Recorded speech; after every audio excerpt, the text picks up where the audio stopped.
welcome back. And truly, respect to you for making it this far. Not everyone has the patience to follow a story like this. But you did. And now, you are about to witness the moment everything changed.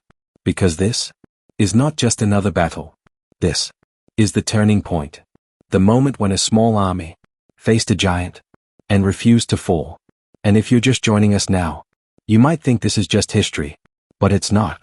This is the story of how 30,000 men stood against over 200,000 and chose courage over fear.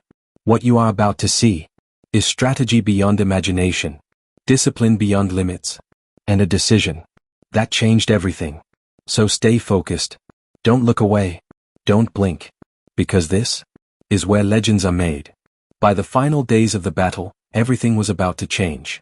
On one side was the army of the Rashidun Caliphate, around 30,000 men.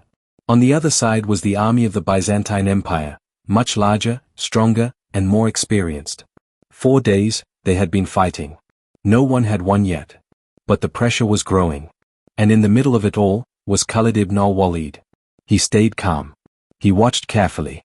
He waited for the right moment.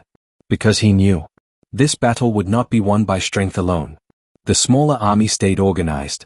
They followed orders. They did not panic. When one side was attacked, others came to help. Commanders like Abu Ubaidah ibn al-Jarrah kept the army steady. Ikrimah ibn Abi Jahl led strong attacks without fear. Yazid ibn Abi Sufyan and others kept pushing forward.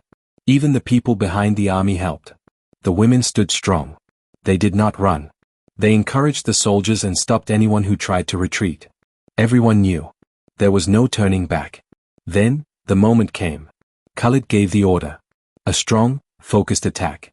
Not everywhere, but at the weakest parts of the enemy. And it worked. The large Byzantine army started to lose control. Orders became confusing. Their lines began to break. And then, fear spread. What started as a retreat turned into panic. The soldiers tried to escape. But the land behind them made it hard. There were steep areas and narrow paths. Many fell while trying to run. Not just from fighting, but from fear and confusion. And then, it was over. The battlefield became quiet. The great army of the Byzantine Empire had fallen. This was not just a victory. It changed history. A small army had defeated a much bigger one. Not because they had more soldiers, but because they had better leadership, strong discipline, and unity. At the center of it all, Khalid ibn al-Walid stood calm, just as he was at the beginning. And this battle is remembered for one simple reason. It showed that numbers are not everything. A smaller group can win, if they stay strong, if they stay united, and if they refuse to give up. And that is how the smaller army defeated the giant.